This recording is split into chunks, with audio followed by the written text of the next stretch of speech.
guys, what's up? This is Jay Lover with GringoTourism.com, your number one resource for today's worldwide mongering scene. Today we're going to talk about probably one of the best places I've ever been in my life, and that place is called Angeles City, the Philippines. I know a lot of you guys have been asking, especially guys that went on got to Costa Rica in the DR video, when am I going to make a video about the Philippines? I've been getting hundreds of emails asking that same question. It's finally done. The video's finally done. And, sorry for being so late. Just understand, guys, I have a normal day job and I have other projects I've been working on. So again, I want to apologize for being so late. But, before we get into all that about Angeles City and the Philippines and all that, I kind of want to take some time to talk to some of you new guys, or AKA newbies. I know some of you guys may be asking yourself, Jay Love, what the hell are you talking about? What is this gringo tourism? And what the hell is a monger thing you keep talking about? Well, a monger, or shall I say a whoremonger, is basically a sex tourist. I know some of you guys might have friends that, might go to places like Thailand or Brazil or the Dominican Republic. These countries are what the media might call sex tourism destinations. Now you may be asking yourself, why fly all the way to these countries for sex? Well, there's a million reasons, but reason number one usually is that in these sex tourism countries, working girls and prostitution is totally legal, meaning you don't have to worry about going to jail or getting locked up or having a record or having your business out there, especially if you're a well-respected doctor, lawyer, teacher, etc.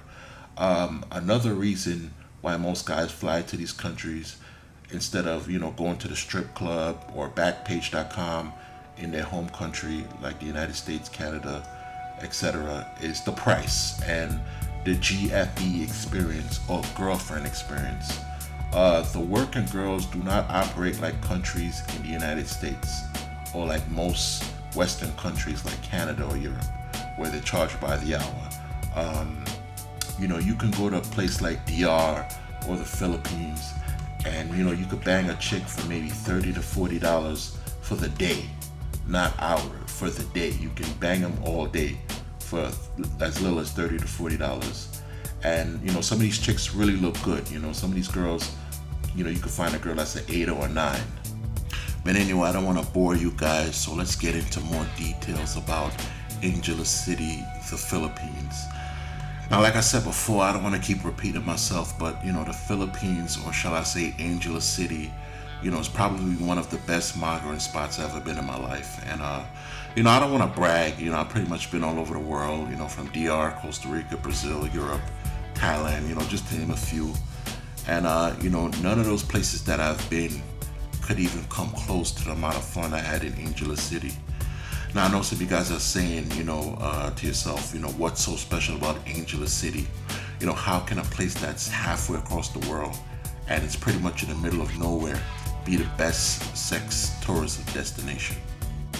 And just understand, guys, this is just my personal opinion, and I'm not gonna lie to you guys. I love Asian women, and I'm a little biased when it comes to Asian women.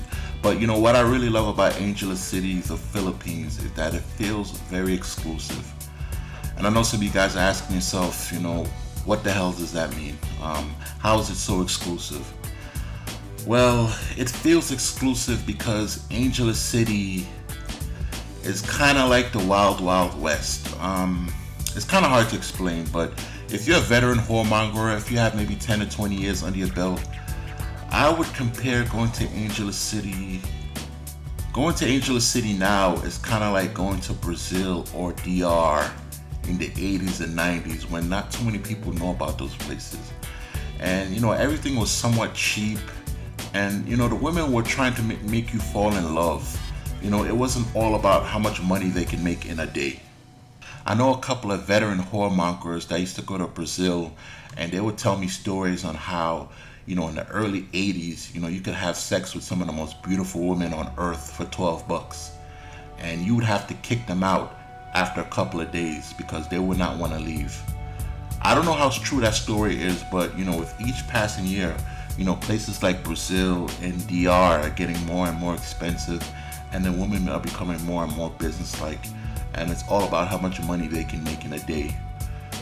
But with Angeles City, why it's so exclusive and why it feels like the Wild Wild West is because not too many American guys travel to Angeles City.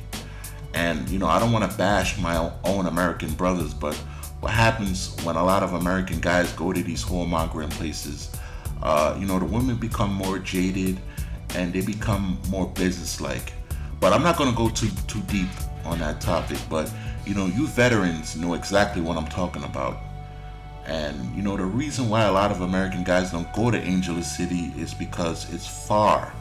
It's far enough that the average American will not fly 20 hours to go there. Now, I'm on the eastern side of the United States. I'm on the East Coast, and it takes about 20 hours to get to Angeles City. It could be longer or shorter depending on where you're located. But it takes me about 14 hours to go to Japan and 6 hours to go to Manila, Philippines. Now, for you guys that want to go to Angeles City, don't be scared. Don't be scared. I know you guys are gonna laugh, but it's not as bad as you think. It's all in your head. It took me about 14 hours to go to Japan and 6 to Manila. It wasn't as bad as I thought it was. But let's talk about where the Philippines is located. Where it's located. Let's look at the world map. As you can see, the Philippines is located in Asia. It's near China and Indonesia. I'm going to show you guys a more detailed map of the Philippines. Now, as you can see, Manila is the capital of the Philippines. And, if you guys want to go to Angeles City, you're gonna have to go to Pampanga Province. Now, I don't even know if I'm saying that correctly, but you're going to have to travel to Pampanga Province. That is where Angeles City is located. Now, if you're going to fly into the Philippines, you have basically 2 airports to choose from. You have Manila, which is the main international airport, or you can choose to fly into Clark Airport. Now, Clark Airport is more closer to Angeles City. The only problem is that few airlines fly into Clark. Most of the major airlines that you fly with, like example like Delta, fly into Manila. Not too many airports fly into Clark. So what you more than likely have to do is you're gonna have to fly into Manila, and then you're gonna either take a cab or you're gonna have the hotel come pick you up from Manila Airport, and then they can drive you to Angeles City, which is about an hour away from Manila. It really depends on the traffic. But I'm gonna get into more details later on the best ways to get to Angeles City. I'm going to talk about that more later. Right now, I know you guys are hyped, to go to Angeles City, but you're asking yourself, what do I need before I head to the Philippines? Well, it's common knowledge that if you want to board an airplane, you're going to need a passport. You will need a passport to fly to the Philippines. I know you guys are saying, duh, of course you will need a passport. If you're in the United States, Canadian, or you're part of the European Union, you do not need a visa. The only time you need a visa to enter the Philippines is when you plan to stay longer than 21 days. If you're planning to stay longer than 21 days, then you will have to apply for a visa. But if you're staying on a short time, shorter than 21 days, you don't need a visa. All you need is a passport. But please check with the Filipino consulate if you're not a US, Canadian, or you're not a European national on visa requirements on entering the Philippines. So right now we're going to talk about what is Angeles City. I want to talk to some of you newbies, and I also want to talk to you veterans about what is Angeles City, what it's all about, and how it operates. especially veterans, because I know a lot of you guys maybe been to places like, the Dominican Republic, Brazil, etc. And the Angeles City bar scene it functions much more differently than other migrant places. So right now I'm just gonna talk to you guys about how the bar scene works and what the bar scene is all about. But first, I don't want to bore you guys, but we're just gonna dive into history about how Angeles City was born. So right now we're just gonna talk about the whole Angeles City bar scene, what the bar scene is all about. Well, to fully understand the bar scene, let's just dive into history. So the whole Angeles City bar scene was started during World War II. During the war, you had a lot of American servicemen that were overseas, and the United States had a huge Air Force base in the Philippines called Clark Air Base. So just to make a long story short, when these servicemen were off duty or off the clock, they're pretty much bored, because back in the days, in the 50s, 60s, and 70s, there was hardly any real entertainment in the Philippines. And what I mean by that was that you had little to no television, no real sporting activities like a basketball court or a baseball field. There were hardly any movie theaters, and there was, pretty much nothing to entertain these guys when they were off duty. So a couple of entrepreneurs came up with a bright idea. What do men like to do after work and when they're off the clock? Well, for one, they love to drink. Guys love drinking, whether it's beer or liquor, and men love to drink while they're partying and having fun. And they also love women. And a couple of entrepreneurs said, hey, we have a lot of poor, sexy Filipino girls. Let's try to get them some jobs.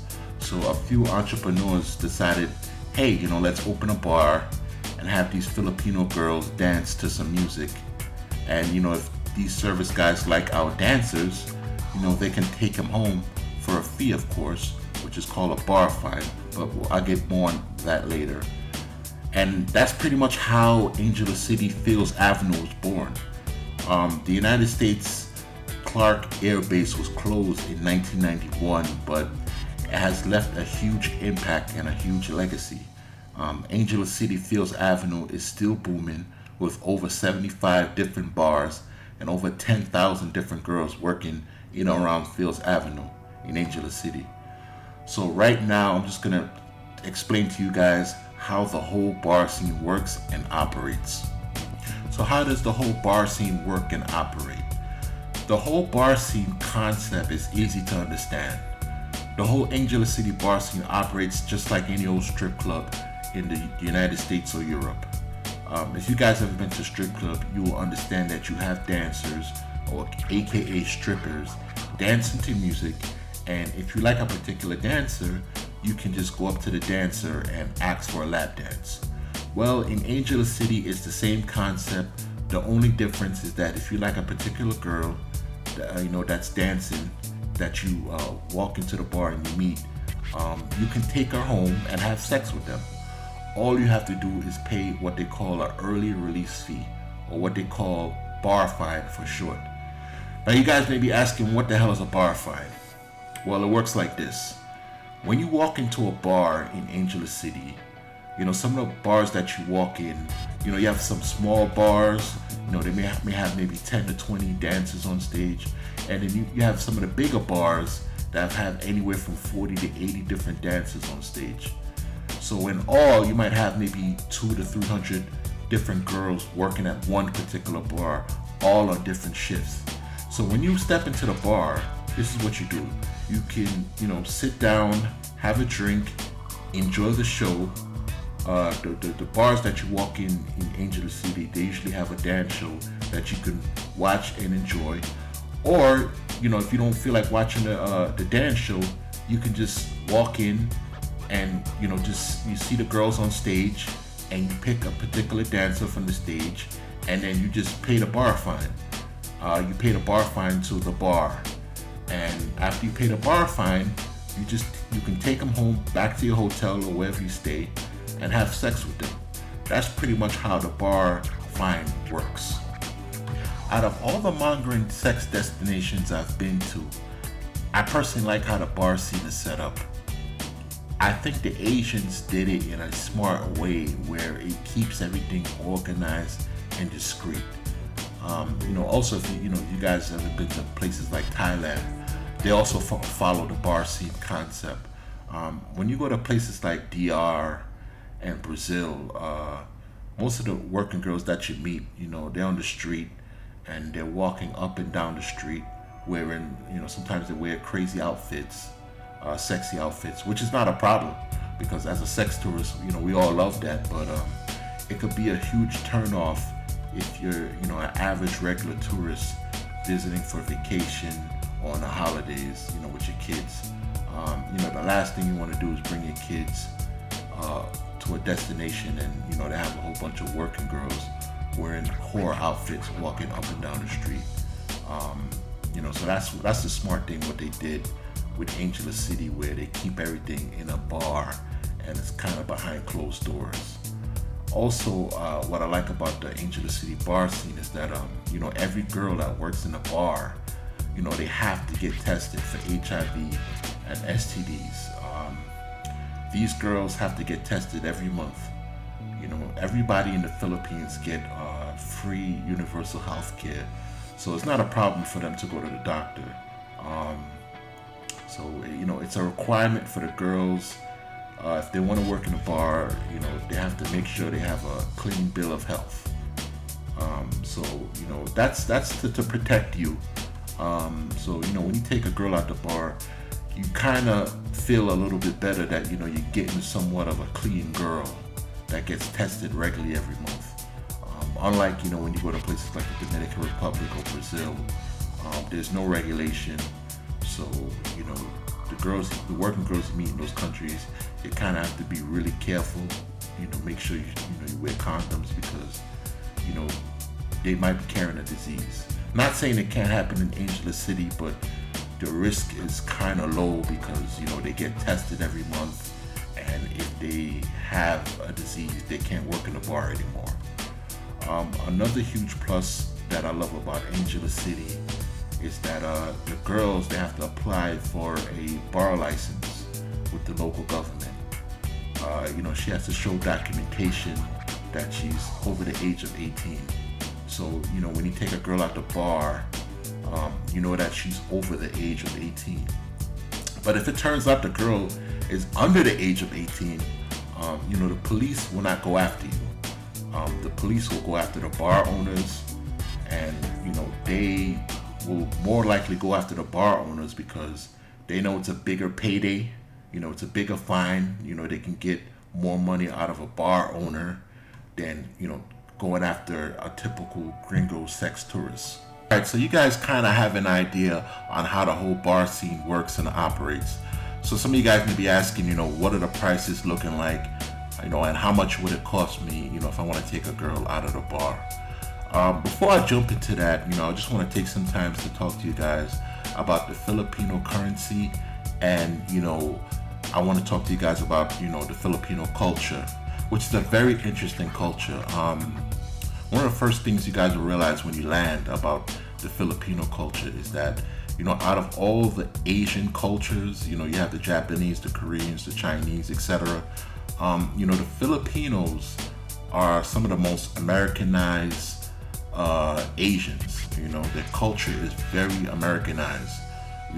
When you first land in the Philippines, you realize that damn near everybody speaks English. Of course, they have their own language, which is called Tagalog. It's called Tagalog, I think it's called. But for the most part, 90% of the people in the Philippines speaks English, which is a huge benefit, and it makes a big difference, especially with the girls. I would say, that's one of the main reasons on why I love the Philippines. The girls you meet, in Angela City or Manila, they're very Americanized. They all speak English, and they all know about the latest American trends and music. So you'll feel right at home, and you automatically be able to have a more personal connection with them. And what I mean is that, when you go to places like Brazil, they speak Portuguese, or, when you go to DR, they speak Spanish.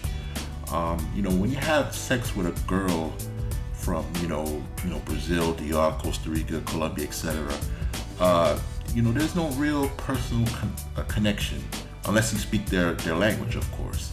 And after you have sex with a girl in these third world countries, sometimes you just want to get to know a person. And yes, you have some girls in those countries that speak a little English, but it's nothing like talking to someone that speaks fluent English. And all the girls in the Philippines, or shall I really say maybe, Angeles City and Manila for the most part, speak perfect English, and it makes a hell of a difference. And it's one of the main reasons, it's one of the major reasons why I love Angeles City, and it's one of the best places on earth for mongering. You really feel like you're in the United States, and of course it's just a little bit more poorer and it's more third world. But I don't want to bore you guys. Let's dive into it. Let's talk about currency. And as you can look at this chart that you see in front of you, you'll see that for every $100 you spend in the Philippines, you exchange, you'll get about 4,000 pesos, plus or minus. And yes, the Philippines country, the country uses a peso system. And if you're a history buff, if you look into history, you know that the Philippines used to be a Spanish colony, and it became an American colony. But you'll get about 4,000 pesos for every 100 you exchange. I would say at the time of this recording, you'll get about 4,300.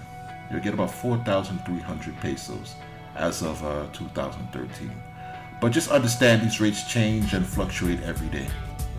Yeah, so right now we're going to talk about bar fine prices and how much it's going to cost you to take a girl out the bar. When you're taking a girl out the bar, the price varies a lot. The price really depends on the bar you enter in. The smaller bars in Angeles City with less females are usually the cheapest, and the bars with the most female dancers tends to charge you the most. Now, when you're bar hopping, and that means, when you're bar hopping means, you're going bar to bar looking for different girls you might want to take home for the night. There's 4 types of females you're going to encounter when entering a bar in Angeles City. You're going to have the dancers, you're going to have the door girls, you're going to have the waitress, and you're going to have the cherry girl. And I'm going to explain each one in detail. And let's start with the dancers. Alright, the dancers are girls that you're going to see dancing on stage when you enter the bar. These are the most common girls that guys go for when they enter the bar. If you want to bar find a dancer, the price usually starts anywhere from $1,500 upwards to $4,000. A really attractive girl that's, maybe a 9 or a 10, and she's in perfect shape, she's going to want anywhere from 3,000 to 4,000 pesos. But like I said, guys, before, the price depends on which bar you're going to. Like I said before, the smaller bars with few dancers are usually going to start anywhere from 1,500 to 2,000, and the bars with the most female dancers, they have the most females, are going to want anywhere from 25 to 3,000 to 4,000. So, just remember, guys, you can always negotiate. Understand there's thousands of girls to choose from out of the 75 bars in Angeles City. So never settle on the price. The other girls you're going to run into is what we call the door girls. These are girls that stand in the front of the club, the bar, and they're trying to get customers to come into the bar. These girls tend to be a little bit more thicker, and I personally like door girls. They're pretty cool. I kind of like my women thick anyways, but you'll find some really hot door girls, and they usually hang out in the front of the bar, and they usually charge anywhere from $1,500 to $2,000. The next group of girls you're going to run into is what we call waitresses. The waitresses are usually the ones that serve you drinks like beer, liquor, popcorn, whatever, while you're sitting in a bar looking at the show. And you can also bar fine waitresses. They usually charge anywhere from 1,500 to 1,800 tops. And the thing about the waitresses is that, sometimes, some of them look really nice. Some of them are really hot, and sometimes they look better than the dancers. But let's talk about the next group of girls you're gonna run into. The next group is what we call cherry girls. You're asking yourself, what is a cherry girl? A cherry girl is a virgin. These are girls that never had sex before. And yes, in Angeles City, you can find virgins. They have never been touched before, and Angeles City is probably one of the only mongering spots where you can find and buy authentic girls that are virgins. Now, how can you tell she's a virgin? The cherry girls usually are either dancing or they're sitting on the side.